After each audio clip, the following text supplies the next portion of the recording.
નમસ્તે મિત્રો, આજે આપણે એગ્રીસ્ટેકનું સર્વે કઈ રીતે કરવું એની આપણે થોડીક માહિતી આપીશું.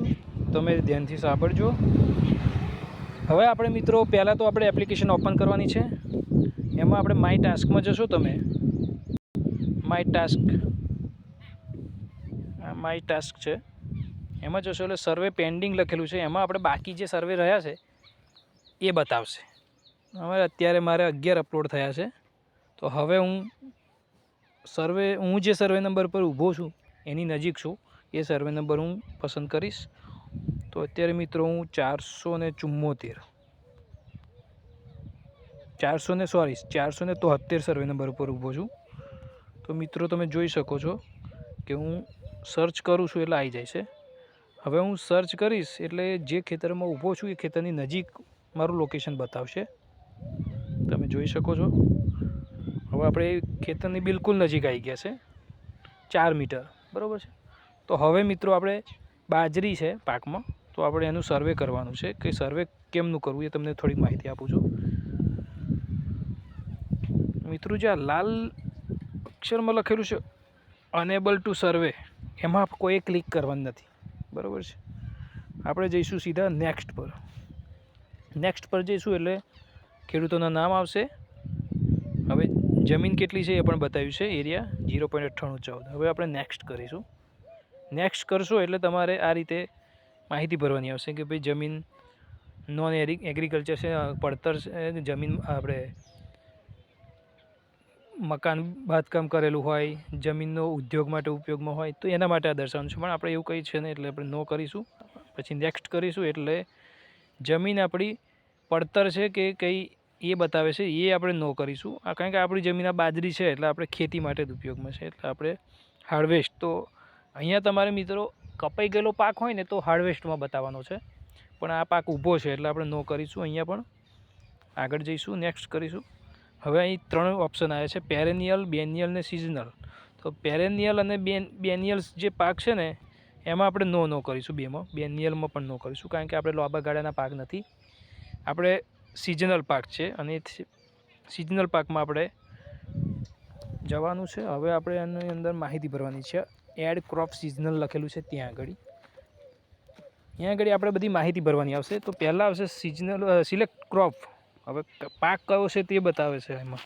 તો આપણે અહીં આગળ મેં કહ્યું એમ કે અહીંયા આપણે અત્યારે બાજરી છે, બરાબર છે.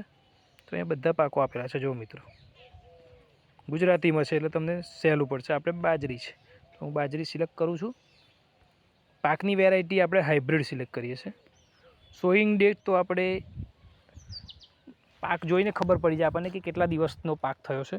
તો મારે પાક થોડોક અત્યારે થોડો મોટો છે તો હું 20-35 દિવસની પણ બતાવીશ. તો હું બરાબર છે, આવી ગયો છે મિત્રો.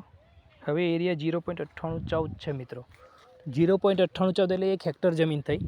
હવે 1 હેક્ટર જમીન થાય એટલે 0.9814, કારણ કે મારે બધી બાજરી જ છે તો હું બાજરી બતાવીશ.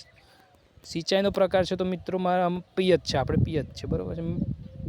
પિયતનો સ્ત્રોત તો બોરવેલ. હવે આપણે મિત્રો પાકના ફોટા લેવાના છે. હવે પાકના ફોટા કઈ રીતે લેવા મિત્રો, તો આપણે જોઈ લઈશું. તો પાકનો ફોટો એક નજીકથી લેવાનો છે,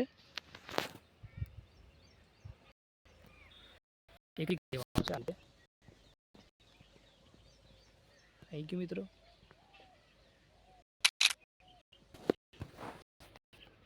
હવે ફોટો આપણો અપલોડ થાય છે. ઓકે. હવે બીજો ફોટો લેવાનો છે.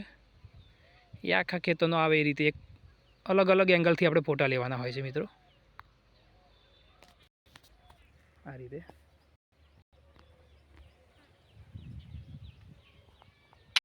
આખા ખેતનો ફોટો આવ્યો.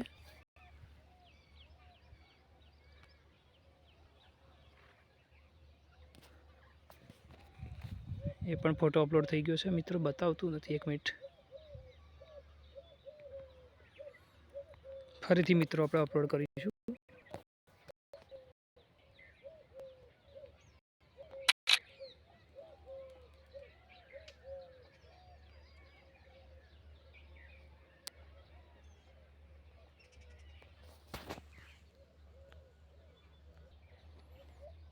તમે જોઈ શકો છો મિત્રો, 3 ફોટા આપણા આવી ગયા છે. હવે આપણે એડ ક્રોપમાં જઈશું. એડ ક્રોપમાં મિત્રો તમે જશો ને એટલે અંદર બધું તમે માહિતી જે ભરી છે બધી બતાવશે. અહીં આગળ બાજરી હાઇબ્રિડ બતાવી છે આપણે. નેક્સ્ટ કરીશું તો અહીં આગળ આપણે જે બી માહિતી ભરી છે અહીં બતાવી દેશે. હવે આપણે પડતર જમીન નથી બતાવી, હાર્વેસ્ટ થયેલી નથી બતાવી, બરાબર છે.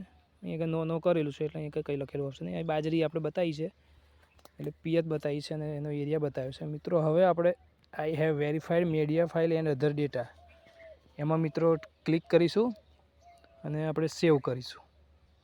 એટલે આપણો ડેટા અપલોડ થઈ ગયો છે મિત્રો, તમે જોઈ શકો છો. અહીંયા 11 હતા, હવે 12 થઈ ગયા છે મિત્રો.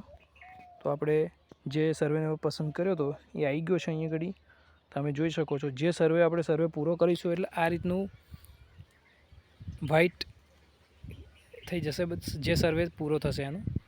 તો મિત્રો આશા રાખું છું તમને ખબર પડી ગઈ હશે. મિત્રો આ રીતે સર્વે કરવાય છે આપણે. ધન્યવાદ મિત્રો, આભાર. આવી જ માહિતી માટે મિત્રો ચેનલને સબસ્ક્રાઈબ કરો અને લાઈક કરો. તો મિત્રો આવી જ તમને માહિતી મળતી રહેશે અને તમે નવી માહિતી તમને ખેતી વિશેની આ જ યુટ્યુબ ચેનલ પર તમને મળશે. તો મિત્રો આશા રાખું છું કે તમને પૂરેપૂરો ખ્યાલ આવી ગયો હશે. આભાર મિત્રો.